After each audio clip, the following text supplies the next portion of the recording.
नमस्कार। राजस्थान फोरम के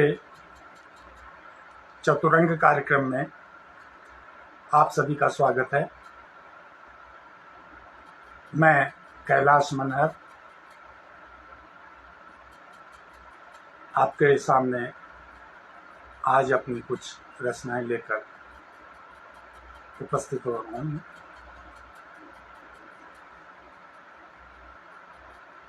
मित्रों,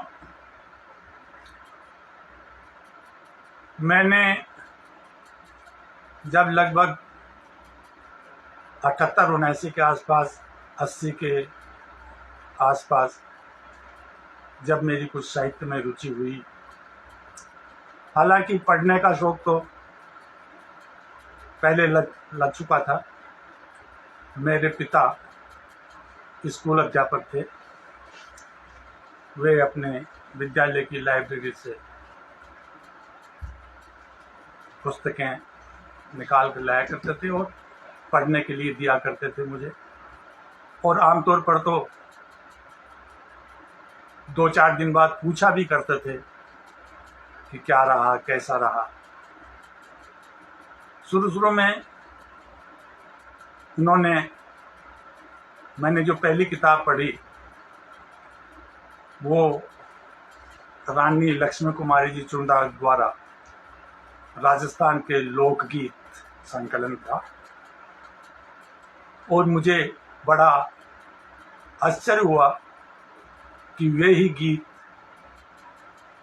जो मेरे पारिवारिक सामाजिक माहौल में गाए जाते थे, उन गीतों को रानी जी ने संकलित किया था।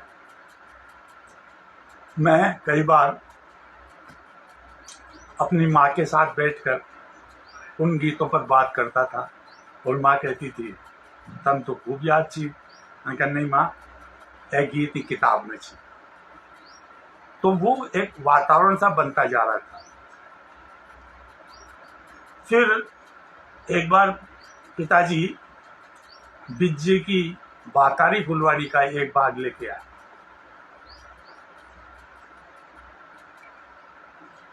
रानी जी के लोकगीतों को पढ़ते हुए, उसमें भूमिका पढ़ने के बाद राजस्थानी को पढ़ना मेरे लिए कोई ज़्यादा मुश्किल नहीं था।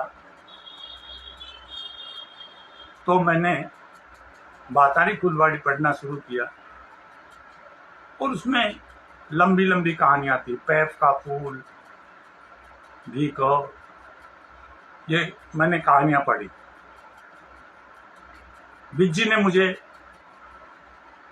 अब कहानियों की ओर मोड़ दिया। जो लोकगीतों की ओर धुन लगाई थी रानी जी ने, बिज्जी ने कहानियों की ओर मोड़ दी। बिज्जी की कहानियों में आमतौर पर मुझे एक ऐसा मार्ग, ऐसी बीहड़ता तलाश रहा था मैं कि बिज्जी किस तरह से कहानियों को विस्तार देते थे। उन्हीं लोक कथाओं को उन्होंने विस्तार दिया जो उन्होंने सुनी होंगी। उन्होंने उसमें संदर्भ भी दिए थे, किसने सुनाई, और आमतौर पर ठकुराई माताओं के नाम, नाइनों के नाम उन्होंने दिए थे संदर्भ में। मैं कहानियों की ओर मुड़ा। फिर अचानक मुझे पिताजी ने एक बार ये पूछा कि तेरा 8वीं की किताब में ईदगाह कहानी आई थी, बात पढ़ी हो जाए। कहाँ पढ़ी? तो उन्होंने हामिद के चरित्र को मेरे सामने खुद इस तरह से समझाया कि मैं थोड़ा सा बहुत ज्यादा संवेदनशीलता की ओर बढ़ा। हामिद मुझे बहुत पिंच करता रहा। उन्हीं दिनों में पिता मेरे से बात किया करते थे, पिताजी, और उन्हीं बातचीतों में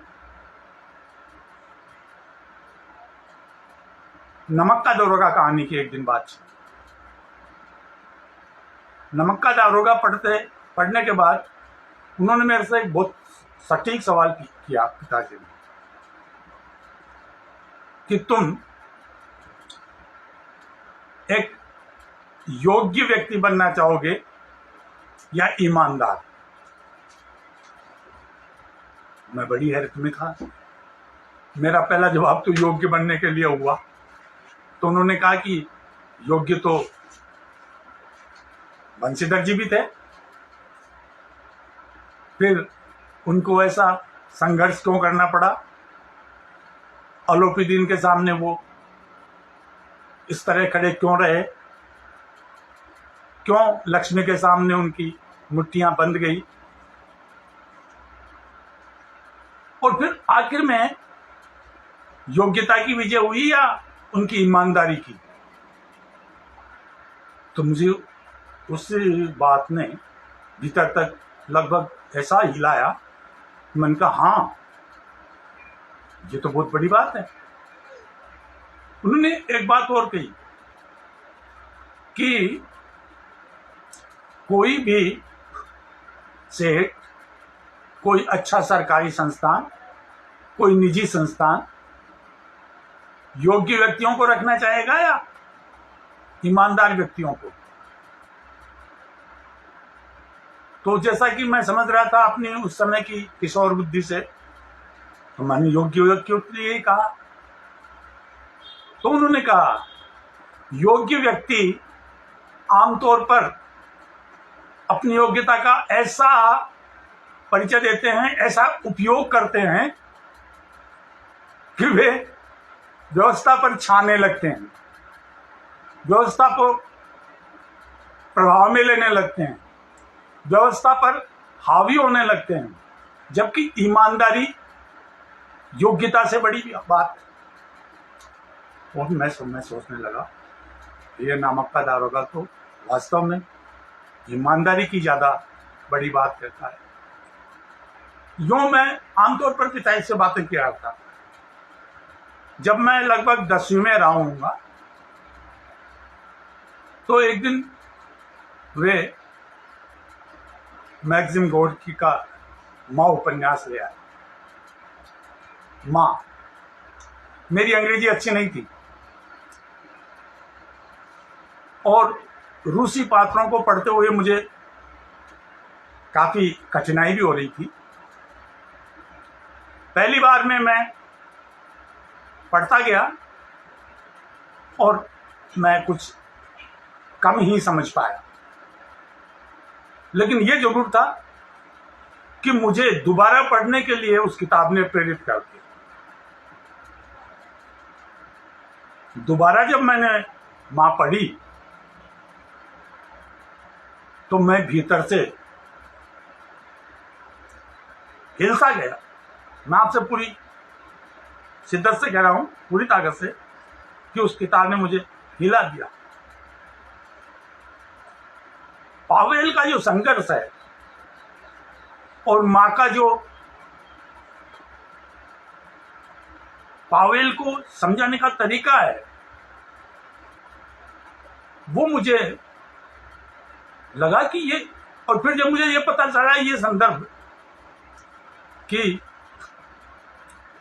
बोल्शेविक क्रांति के, लेनिन के विचारों में गोडकी का ये उपन्यास बहुत महत्वपूर्ण रहा है, तो मैंने सोचा इतना उपन्यास और एक क्रांति का प्रेरक भी बन सकता है। मैं वास्तव में बहुत सोचने के लिए विषय हो गया। इन चीजों ने जो धीरे धीरे घटती जा रही थी, एक कहानी और याद आती है मुझे, आर्द्रा मोहन राकेश की। उसका बिन्नी मुझे बहुत प्यारा लगता है। इन चीजों से मैं थोड़ा भावनाओं में, थोड़ा संघर्षशीलता में, थोड़ी अपनी विवेकशीलता में पलता जा रहा था। हायर सेकेंडरी किया और हायर सेकेंडरी के साथ ही यह वह समय था जब पाकिस्तान से पूर्वी पाकिस्तान के साथ संघर्ष चल रहा था। हमारी सेनाएं भी शांति सेना के रूप में काम कर रही थी और बांग्लादेश का विभाजन हो रहा था। उस समय में हायर सेकेंडरी का 71-72 कॉलेज में एडमिशन लिया और कॉलेज में पढ़ते पढ़ते महाराजाज कॉलेज का रीडिंग रूम वाचनालय इतना समृद्ध था कि पुस्तकें निकलाने की तो बहुत कम जरूरत पड़ती थी। वहां पत्रिकाएं ही सारी आती थी कि उनको पढ़ते पढ़ते ही अपने खाली पीरियड्स में निकाल देता। इत्तफाकन उन्हीं दिनों शिक्षक प्रशिक्षण जिसे एसटीसी कहा जाता था, उसमें मेरा नंबर आ गया और मैं एसटीसी करने के लिए जयपुर के नज़दीक गोनेर गांव है, वहाँ चला गया। वहाँ मेरे हिंदी के टीचर थे जो मैं उन्हें बहुत सम्मान से याद कर रहा हूँ, कृष्णवीर द्रोण, जो बाद में जाकर नेहरू युवक केंद्रों के प्रदेश स्तर के समन्वयक बने। द्रोण साहब ने मुझे हिंदी के, जो मैं पिता से सीखता जा रहा था, जो मैं अपनी ज़िंदगी से सीखता जा रहा था, द्रोण साहब ने मुझे मेरी निबंधों की भाषा को देख करके, निबंध लिखवाते थे एसटीसी में, निबंधों की भाषा को देख करके कहा, तेरी भाषा में प्रवाह है कैलाश, और कुछ और कोशिश कर। तो मैंने हिम्मत करके एक छोटी सी कहानी दैनिक नवज्योति को भेजी। ये 73-74 की बात रही होगी।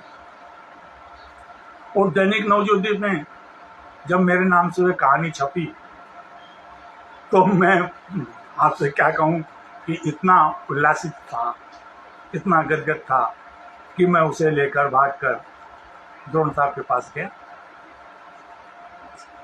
द्रोण साहब ने मेरे से पहला सवाल किया, क्या तुम संपादक से मिले थे? क्या तुम दफ्तर में गए थे? क्या तुमने कोई प्रभाव लगाकर छपवाई? क्योंकि मैं जानता ही नहीं नवज्योति का दफ्तर कहाँ है, मैं कौन संपादक है मुझे पता ही नहीं, मैंने तो डाक से भेजी थी। तो वे बहुत खुश हुए, उन्होंने मुझे आशीर्वाद दिया, सुभाषित चाय पी उनके घर। उन्हीं दिनों इतवारी पत्रिका शुरू हो रही। इतवारी पत्रिका अपने उस समय राजस्थान पत्रिका का जो साहित्यिक संस्करण था, साहित्यिक सांस्कृतिक कलात्मक जो संस्करण था, उन दिनों बहुत महत्वपूर्ण संस्करण छपता था इतवारी पत्रिका। श्री गोपाल पुरोहित बैठा करते थे, राजेश रेड्डी भी उस समय इतवारी पत्रिका में थे। मेरे पास हम लोग गोनेर से जब वापस लौटते तो ट्रांसपोर्ट नगर उतरना होता था रामगंज। तो वहां से सांगानेरी गेट का रास्ता ज्यादा दूर नहीं था, रिक्शा वाला एक चवन्नी में 2 सवारियां लेकर के और सांगानेरी गेट छोड़ देता था। मैं इतवारी पत्रिका चला गया। इतवारी पत्रिका में मैंने श्री गोपाल से कहा, तो उन्होंने कहा भेजिए, आप कुछ भी भेजिए, अगर प्रकाशन योग्य होगा। मैंने इतवारी पत्रिका में कहानी भेजी और संयोग देखिए कि वह कहानी भी छप गई। इस बार फिर मैंने द्रोण साहब से कहा, मैं इतवारी पत्रिका के दफ्तर में गया था और श्री गोपाल पुरोहित जी थे और उनको मैंने कहानी भेजी थी, ये छपी। शाबाश, बहुत अच्छी बात है। और अब संपादकों से तुम्हारा व्यवहार, इसका मतलब कहीं न कहीं तुम लिख भी रहे हो और वे प्रभावित भी हैं।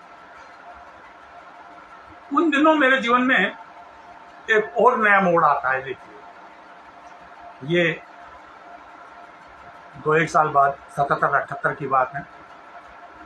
मैं एसटीसी करके नौकरी लग चुका था। एक मिडिल स्कूल में थर्ड ग्रेड का तृतीय श्रेणी का अध्यापक था।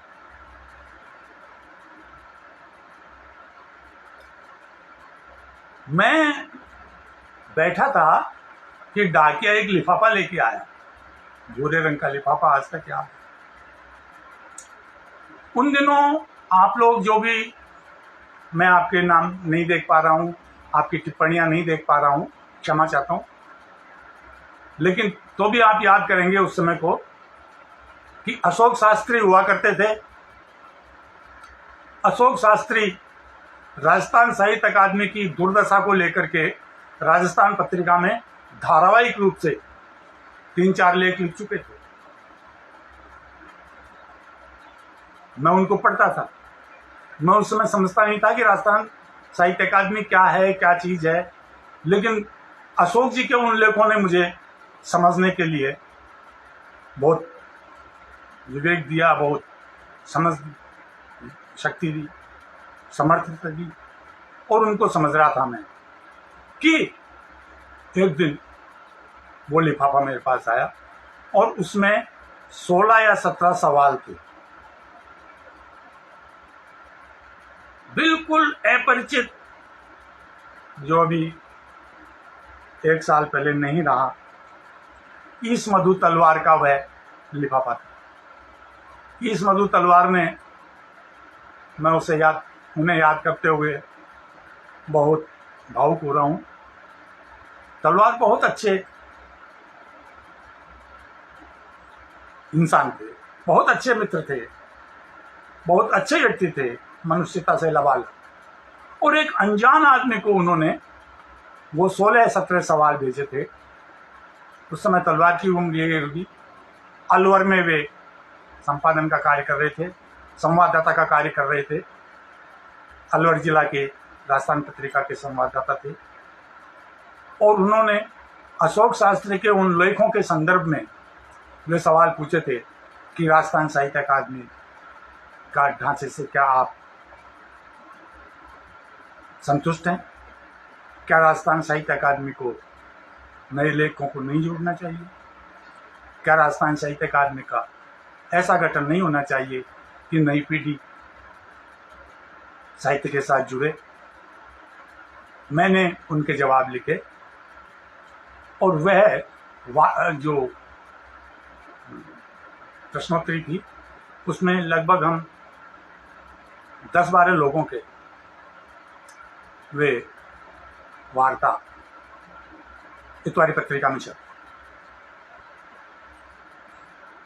तो मैं उस समय के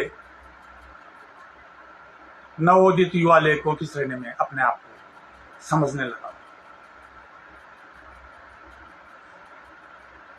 हुआ क्या, आकाशवाणी में वैकेंसी निकली थी। पहले लिखित परीक्षा थी, लिखित परीक्षा पास करके इंटरव्यू देने आकाशवाणी केंद्र में गए थे।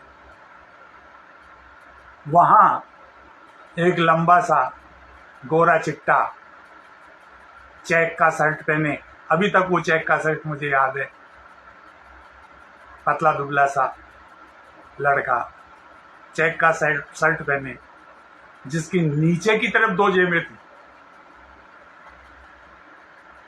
वह भी हमारे साथ। हम 6 लोग थे, और मैंने जैसे ही नाम पूछा कृष्ण कल्पित, और मैं भौचक रह गया। कैलाश, कहाँ आया है तू?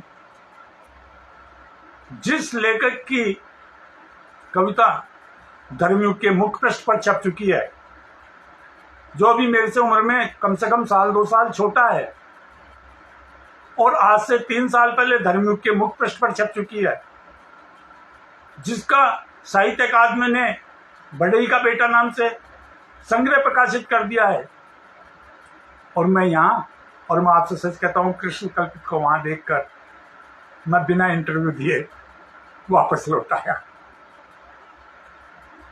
नौकरी कर रहा था, लिखा पढ़त का काम चल रहा था, और इस बीच में सन 84-85 के समय अकादमी का पुनर्गठन हुआ। अकादमी में डॉक्टर प्रकाश आतुर अध्यक्ष के रूप में थे। प्रकाश आतुर का अकादमी के लिए योगदान इस समय के जो मुझे सुन रहे हैं और जो नहीं भी सुन रहे हैं, वे लोग पूरी विवेक, समझ और सामर्थ्य के साथ में इस बात को मानेंगे कि अकादमी में नवोदित युवा लेखकों को जोड़ने में प्रकाश आतुर एक महत्वपूर्ण व्यक्ति रहे। प्रकाश आतुर ने उस समय लगभग 15 समितियां बनाई और उन 15 समितियों में संयोजक वरिष्ठ को लेते थे और उसके सहयोगी के रूप में 6 लोग युवाओं को लेते थे। लगभग 150 युवा लेखक उस समय राजस्थान साहित्य अकादमी से जुड़े हुए थे और राजस्थान साहित्य अकादमी उस समय स्वर्ण काल के रूप में जानी जाती थी।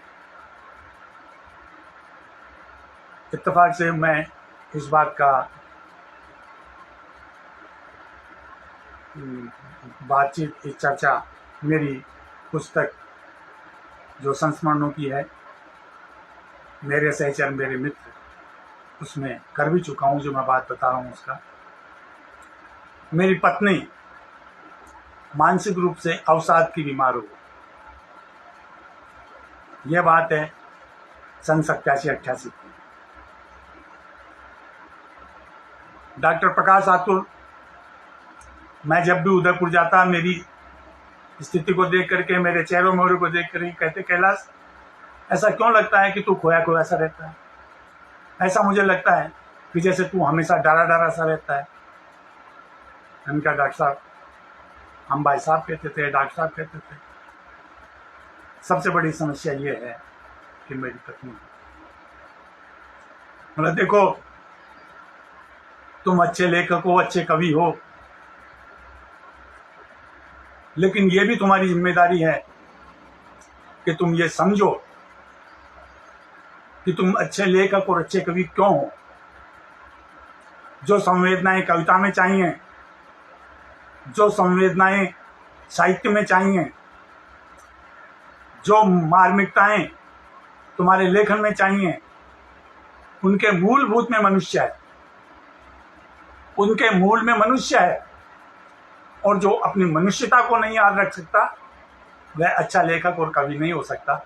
तुम पहले फैसला तय करो कि तुम साहित्य के क्षेत्र में रहना चाहते हो या अपनी पत्नी को संभालना चाहते हो। और उनके इस कथन ने मुझे सही रास्ते पर चलने की अच्छी सलाह दी। 90 से लेकर 95 तक मैं अपनी पत्नी की बीमारी से जूझता रहा और बिल्कुल वो 95 आते सही हो गई, लगभग थी। फिर जुड़ा तो राजेंद्र यादव जी के हंस में उन्हीं दिनों में भेड़िए का पुनर्प्रकाशन हुआ था। भेड़िया कहानी पढ़ते हुए, मैंने पहले नहीं पढ़ी थी, मैंने वह हंस में ही पढ़ी, और भेड़िया कहानी पढ़ते हुए मैं इतना भीतर से छिद गया, बिंद गया कि क्या मनुष्य की हैसियत है, क्या मनुष्य है इन भेड़ियों के सामने। और मैंने राजेंद्र जी को हंस छपने के लिए एक पत्र लिखा। संयोग से वह पत्र राजेंद्र जी ने लेख के रूप में छाप दिया। फिर मैं बीच बहस में उनके लेख भी छपता रहा, कविताएं भी छपी, धीरे धीरे समझने भी लगा। विजेंद्र जी से बहुत अच्छा लगा हो रहा। विजेंद्र जी आमतौर पर पहला सवाल ये पूछा करते थे, यह बताओ काव्य का प्रयोजन क्या है। और वे कहा करते थे और ये मुझे अभी तक याद है, काव्यम यश से अर्थते, तो वो मुझे, हाँ, और उनमें जो कहते थे कि कांता सम्मत उपदेश, काव्य ऐसी सलाह है जैसी पत्नी या प्रेमिका अपने पति या प्रेमी को कहती है और वह उससे जुड़ जाता है। कांता सम्मत उपदेश होनी चाहिए कविता। ओहो, मतलब कि मुझे आम जन से इस तरह जुड़ना है।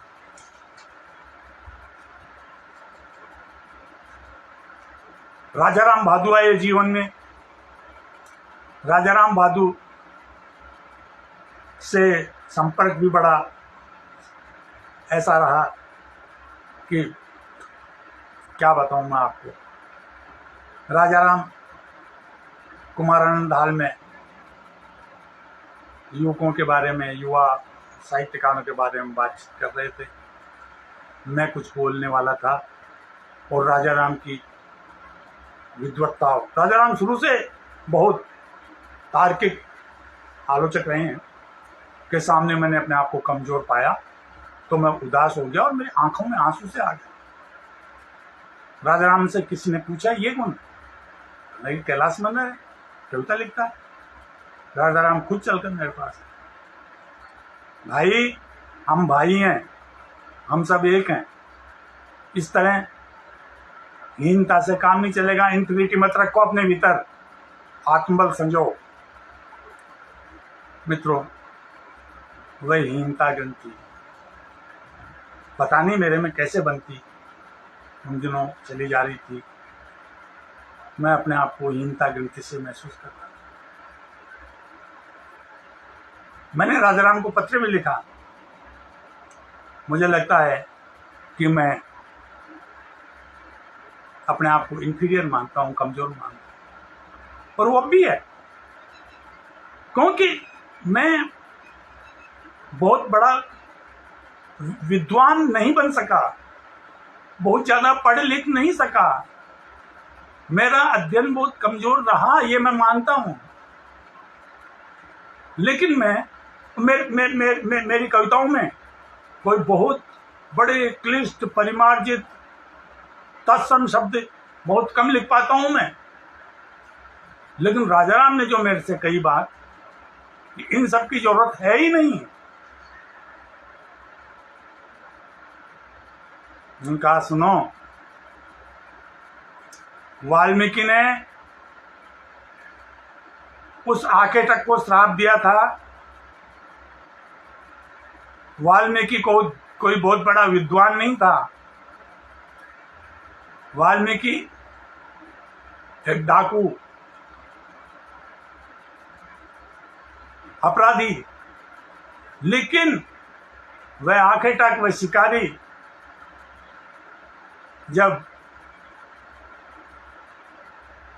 प्रेमरत क्रौंच युगल को अपने बाण से मार गिराता है और मादा क्रौंच की आंखों में आंसू चला आते हैं, उस स्थिति को देखो कि वाल्मीकि के मुंह से तत्काल स्वतः स्फूर्त निकल पड़ता है, मां निशा त्वं शाश्वती समा यद क्रौंचमित में। अरे वाह राजाराम, ये बहुत बड़ी बात बताई तुमने मुझे। और मैं कविता की ओर मुड़ता जाता, थोड़ा जानने की कोशिश की, पढ़ने की, मुक्तिबोध को पढ़ा। मुक्तिबोध को पढ़ते हुए मैं अजीब फंतासी में, मैं उन कल्पना नहीं कर सकता। मुझे लगता था कि ऐसे सपने मुझे भी आते हैं। मैं भी ऐसे सपनों में परेशान रहता आया हूं। मुझे भी ऐसे सपने व्यतीत करते हैं।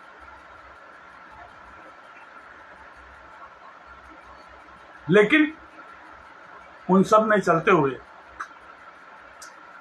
कैसे अपनी राह बनानी है, कैसे चीजों को समझना है, कैसे ये सोचना है कि इस जाल से निकलूं कैसे, ये जो संजाल बना हुआ है इससे बाहर कैसे निकलना है, यह सब चीजें मुझे प्रेरित भी कर रही थी। तो मैं अपनी ये गाथा लेकर के आपके पास बैठा हूं, यह सब चीजें करने के लिए। अकादमी से सहयोग मिला। उस जमाने में 2500 रुपये दिया करती थी अकादमी, आज तो 15,000 रुपये देते हैं। 2,500 रुपये में हमें मिले थे। 2,500 रुपये चिन्मय प्रकाशन के ताराचंद जी वर्मा को देकर कविता की सहयात्रा पहली काव्य पुस्तक छपी और पहली किताब देखी, आहा, मैं भीतर से बहुत गदगद था।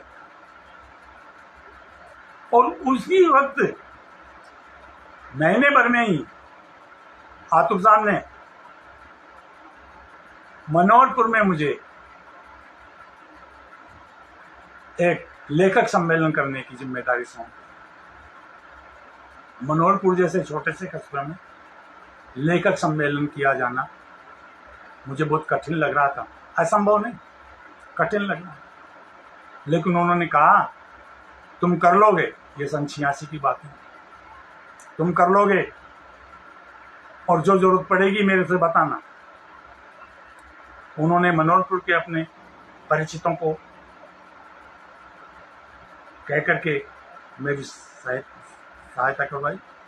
खुद आए मनोहरपुर और कविता की सहयात्रा में का डॉक्टर प्रकाश आतुर के हाथों से मनोहरपुर विमोचन।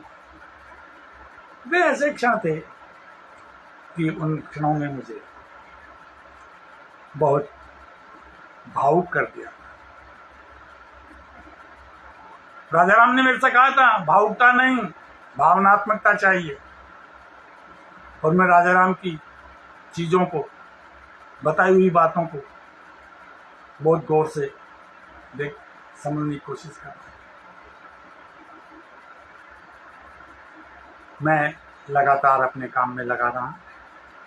इधर पत्नी की बीमारी थी, इधर साहित्य भी था। पत्नी ठीक धीरे धीरे ठीक होने लगी थी। और मित्रों, उसी समय एक बहुत अच्छी कृति मेरी ये सूखी नदी मैंने लिखी। और इसके लिए जब मैंने इसकी पांडुलिपि राजाराम से दी तो राजाराम हतप्रभ हो गया। कैलाश, बहुत अच्छी किताब, यह अपने आप में लघु प्रबंध काव्य है, इसका विमोचन प्रेस क्लब में कराएंगे। उन्होंने, राजाराम ने मुझे विजेंद्र जी के पास भेजा।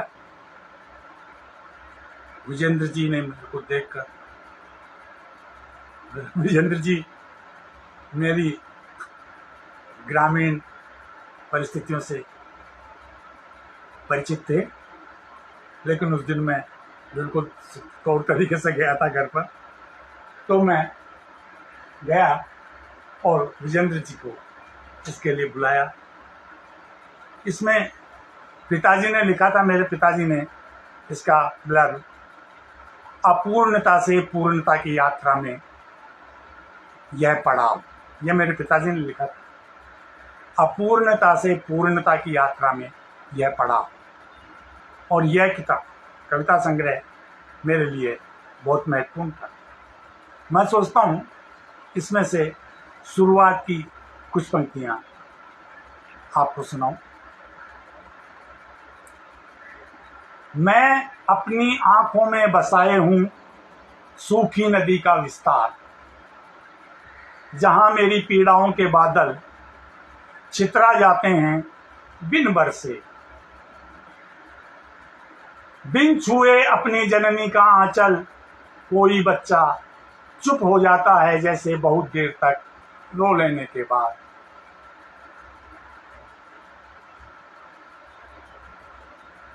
बीत गए अनेक वर्ष, शताब्दियां, गुजर गई बरसात की प्रतीक्षा में बाह फैलाए, देखती रही सूखी नदी अपने ऊपर से बादलों का आवागमन। मैं हर काल हर स्थिति में बचाता रहा सूखी नदी को अकेलेपन से, और करता रहा कामना कि उमड़ कर रहे वह किसी दिन तो रेत की सूखी नदी। मुझे यह सूखी नदी, और जो अब तो विलुप्त हो गई है, अब तो वह नदी रही ही नहीं। अब तो मुझे उस नदी को ढूंढने जाना पड़ता है। प्रायः बहुत कम लोग जाते हैं सूखी नदी के पास पीने को प्रेमाश्रु। इस पुस्तक ने मुझे थोड़ी और हिम्मत दी। कविता की सहयात्रा में इतनी चर्चित नहीं हुई थी जितनी यह पुस्तक चर्चा में आई। विष्णु जी ने इसके बारे में, विष्णु नागर जी ने इसके बारे में लिखा और इसकी समीक्षाएं आई, तो मुझे थोड़ा और ताकत मिली। तभी मित्र सत्यनारायण, जो मेरे नज़दीकी गांव के हैं, जोधपुर यूनिवर्सिटी से प्रोफेसर से सेवानिवृत्त हैं, और राजस्थान के, क्या आप तो उन्हें राष्ट्रीय स्तर का, क्योंकि बिहारी पुरस्कार प्राप्त हैं, तो उन्हें राष्ट्रीय स्तर का लेखक कहा जाना चाहिए। उनका हमारे प्रति प्रेम है। वे, उनसे मुलाकातों में मेरे से एक कविता बनी, क्योंकि वे बहुत याद करते थे जयपुर आते जब, असली जयपुर को। मैं सोचता हूँ यह कविता मैं आपको सुनाऊं। कविता है पुराना शहर। जयपुर के लोग इस कविता को सुनेंगे तो उन्हें शायद पुराना शहर अपनी ओर खींच पाएगा। पुराना शहर। पुराना शहर अभी पुराना ही है बुद्धि प्रकाश, अभी भी जमती है चौपड़ और शतरंज कान महाजन के बड़ के पास, अभी भी फेंटी जाती है ताश की गड्डी। पुराना शहर अभी पुराना ही है। नूरी तेलन का नूर बुझ गया तो क्या, नूरी तेलन का नूर बुझ गया तो क्या, और राम जीवन हलवाई भी अब नहीं है तो क्या, धोखे कोयले वाली अंगीठी जरा कर गल चुकी तो क्या, और रबर की टोटी में पानी नहीं आता तो भी क्या, कि आज भी चल रही है चिलम की लपट सपट, अभी भी छानी जा रही है बादाम की ठंडाई। हाँ भाई हाँ, अभी भी पुराना है पुराना शहर। तबले और हारमोनियम हो गए हैं गए गुजरे वक्त के ठीक रे। यह सीडी युग है यार, और जन्नत की पोतियां अब मल्लिका बन चुकी कि बावजूद बहुत सारे खतरों और खामियों के, देसी के ठेके वाला बाड़ा रहता है अभी भी आबाद रात भर। पुराना शहर भूला नहीं है गुलाब की दहकन का गहराता नशा। वाकई पुराना शहर अभी पुराना ही है यूसुफ मियां। सिर्फ भेष और भाषा बदली है भड़वों की। अब कोई नहीं जानना चाहता फर्क उस्ताद और उस्ताद जी के बीच का। अब सारे रास्ते खुले रहते हैं चांदपोल में, पर उल्फत नहीं रहती प्यारे लाल। काई जम चुकी है कोठे की सीढ़ियों पर। कंप्यूटर पर चैटिंग करती हैं लड़कियां चीटिंग की तरह। अंगुलियां बटन दबाती हैं, पल्लू नहीं दबाती दांतों में लजाकर। मगर फिर भी पुराना शहर आज तक पुराना ही है माट साहब। 3 पंजे 3.25 का जमाना लग चुका। आजकल मिलियन और बिलियन में होती है खुसर खुसर। लव बर्ड्स की तरह उड़ रहे हैं लड़के लड़कियां। मोहब्बत के सलीके नहीं सीखते जिंदगी में, कैरियर के तरीके ढूंढ रहे हैं रात दिन। कि आज भी होती हैं हत्याएं और आत्महत्याएं तो आम बात हो गई है पुराने शहर में। पुराने शहर में सिर्फ वजह बदली है होने या न होने की, रिवाज वही है बल्कि पुख्ता हो गए। पुराना शहर अपनी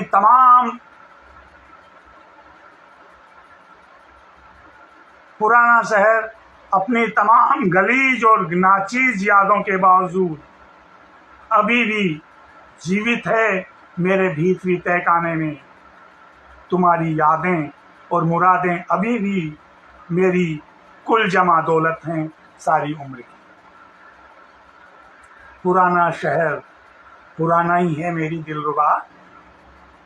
अभी भी खंडे में बैठते हैं कभी कभी गलत और बंद तालों की सही चाबी बनाने वाले कारीगर।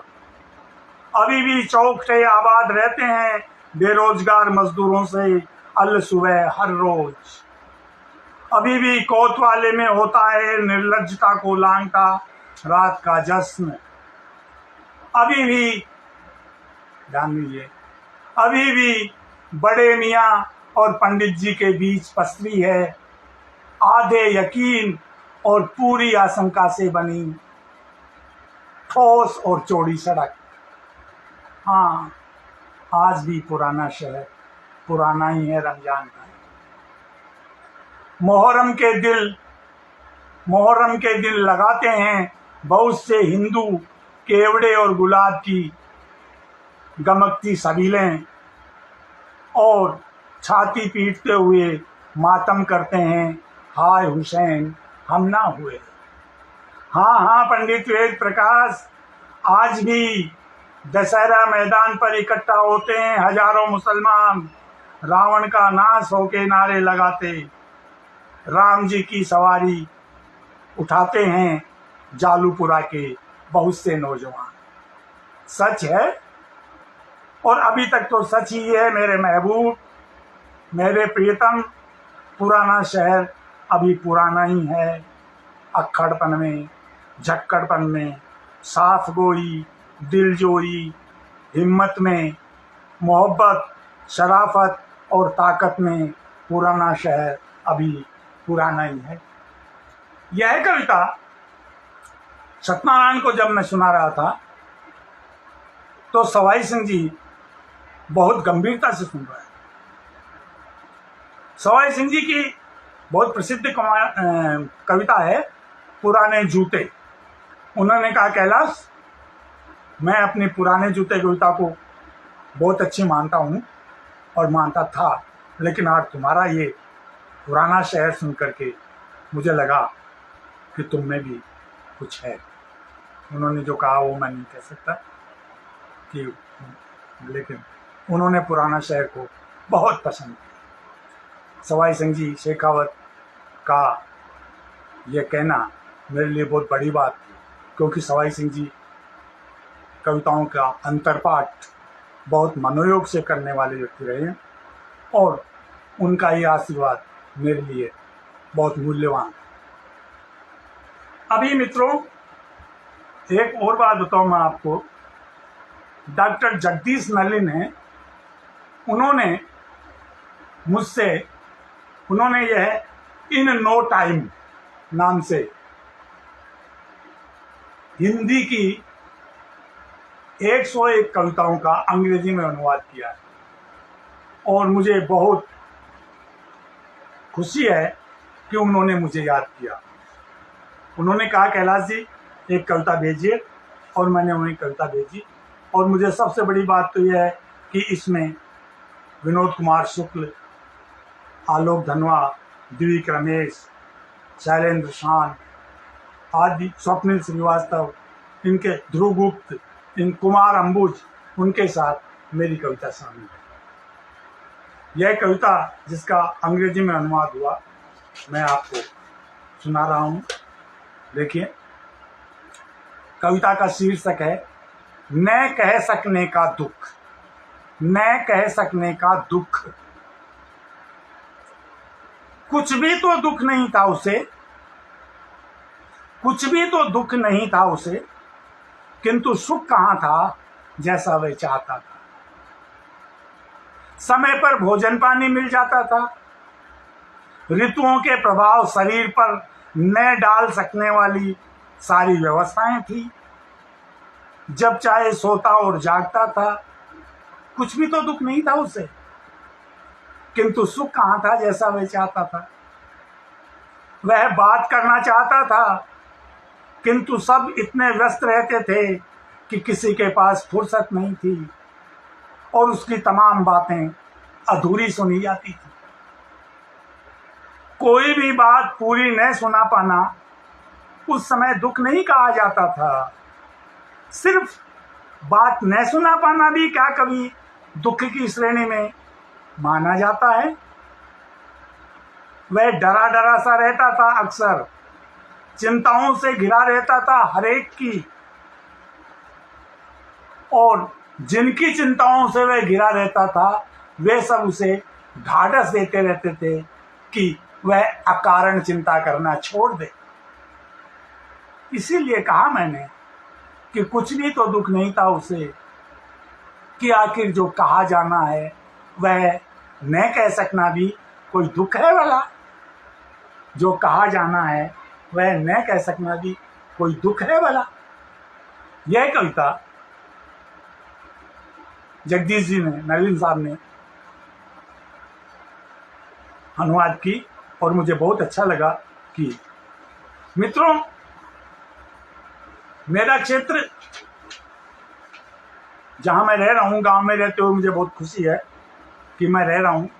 समय भी हो रहा है। अब मैं आपको एक कविता मेरे गांव के नज़दीक टहला गांव है, टहला से 14 किलोमीटर ऊपर की चढ़ाई पर नीलकंठ नाम का स्थान है। वहाँ के जोगियों को देखकर मेरे मन में जो पैदा हुई बात, वह एक कविता नीलकंठ के जोगी, यह मैं आपको सुनाना चाहता हूँ। नीलकंठ के जोगी याद बहुत आते हैं, नीलकंठ के जोगी याद बहुत आते हैं, तनन तनन तन तंबूरा बजता है अंचक। नीलकंठ के जोगी दिखे बहुत अकेले, नीलकंठ के जोगी लेकिन बहुत सुखी थे। आंखों में पानी था, ताकत थी पांवों में, 20 कोस तक अलख जगाते थे गांवों में। नीलकंठ के जोगी टाट बिछोने पर भी दोपहरी कर लेते टीकर की छांव। नीलकंठ के जोगी गुड़ सत्तू खाते थे, नीलकंठ के जोगी गुड़ सत्तू खाते थे। सनन सनन सन टहला सर से शीतल झोंका बह आता है, नीलकंठ के जोगी याद बहुत आते। नीलकंठ के जोगी दिखे भीख मांगते, नीलकंठ के जोगी लेकिन भर्तृहरि थे। राजौरों के ऊंचे गढ़ की गहरी घाटी, बीहड़ जंगल में जीवन की ऊष्मा खाटी। नीलकंठ के जोगी नागनाथ लेते थे, नीलकंठ के जोगी नागनाथ लेते थे, बिना बुलाए आ जाते थे गोगा जाटी। नीलकंठ के जोगी जोत अखंड जगाए, जगर मगर हरियाला रखते थे सारा। नीलकंठ के जोगी याद पहुंचा, नीलकंठ के जोगी दिखे हारे मांदे, नीलकंठ के जोगी थे पर जीवट वाले। मैं अपने आप को नीलकंठ के जोगियों की श्रेणी में मान के चला। इसी बीच में मेरी पुस्तक आई उदास आंखों में उम्मीद। उदास आंखों में उम्मीद मुझे ऐसी लगी कि इसकी चर्चा बहुत जगह हुई, और इसकी चर्चा होने का एक मूल कारण क्या था कि यह अपने आप में, इसके जो मैंने 5 क्रम दिए थे वे भी अपने आप में एक छोटी कविता की तरह बन गए थे। पहला था धरातल पर हर बात सीधी सही राह चलाती है रात भर उम्मीद और माँ।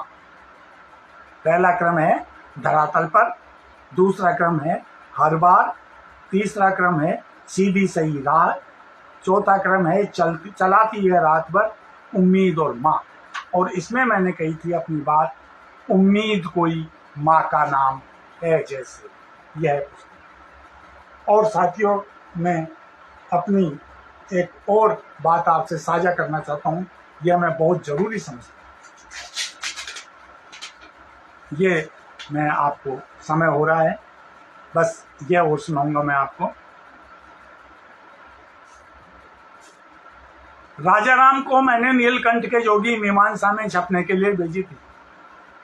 पहली बार तो उनका पत्र ये आया कि यार कैलाश, हम तुम्हें कुछ विशेष कवि के रूप में छापना चाहते हैं, ये कौन सी कविता भेजी तुमने।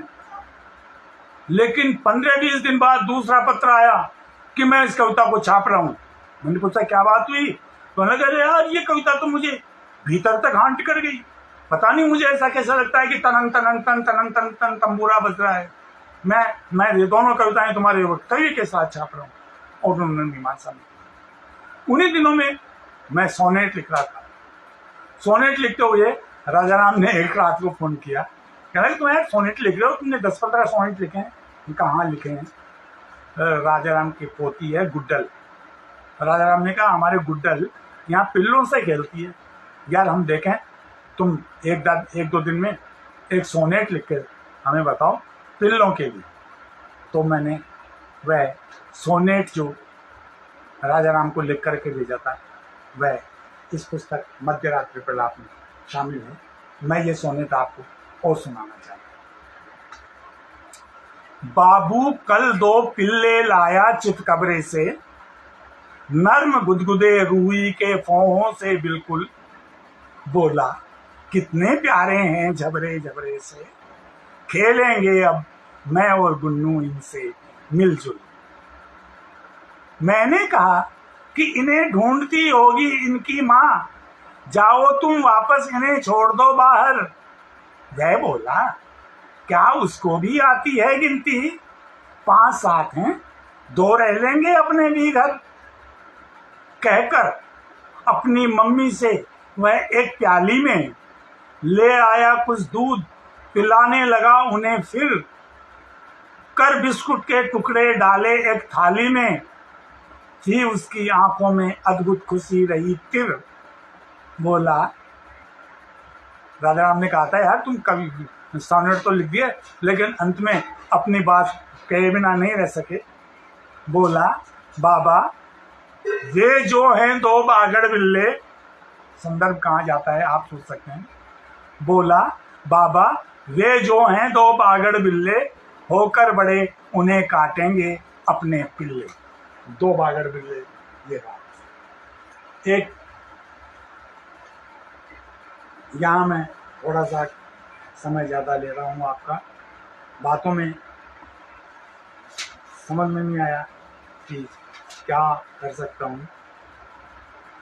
एक गज़ल की कोशिश है, वो और सुना रहा हूँ मैं आपको। उदासियों में कुछ खुशी लाऊं, दहकती रेत में नदी लाऊं। ये मेरी मन की इच्छा है वास्तव में। उदासियों में कुछ खुशी लाऊं, दहकती रेत में नदी लाऊं। आ गया नीलकंठ के द्वारे, अब जहर में भी जिंदगी लाऊं। रात अंधेरी है बहुत लंबी, रात अंधेरी है बहुत लंबी, अपने लफ्जों में रोशनी लाऊं। वक्त है काइयां अगर तो है, वक्त है काइयां अगर तो है, मैं सच्चे ईमान की छड़ी लाऊं। कोई हिंदू है मुसलमान कोई, खुद को समझे जो आदमी लाऊं। कोई भूखा दिखे कहीं पर तो, अपने हिस्से की 2 रोटी लाऊं। और सुनते ही जीत ले जो दिल सबका, जुबां में ऐसी चाशनी लाऊं। यह एक गज़ल की कोशिश थी। मित्रों, आज आप सबके साथ मिलकर बहुत अच्छा लगा। पता नहीं मैं अपनी रो में, भावावेश में क्या क्या कहता रहा, क्या कह गया। जितना समय कर सकता था, इसके लिए राजस्थान फोरम के पदाधिकारियों को बहुत बहुत आभार। राजस्थान फोरम ने चतुरंग के इस कार्यक्रम में मुझे आमंत्रित किया, मैं बहुत बहुत आभारी हूँ। बहुत अच्छा लगा आप सबसे मिलकर। जैसा भी आपकी टिप्पणियाँ हैं, कमेंट्स हैं, वो आप देख कर मैं आपके सबके जवाब देने का प्रयत्न करूँगा। धन्यवाद।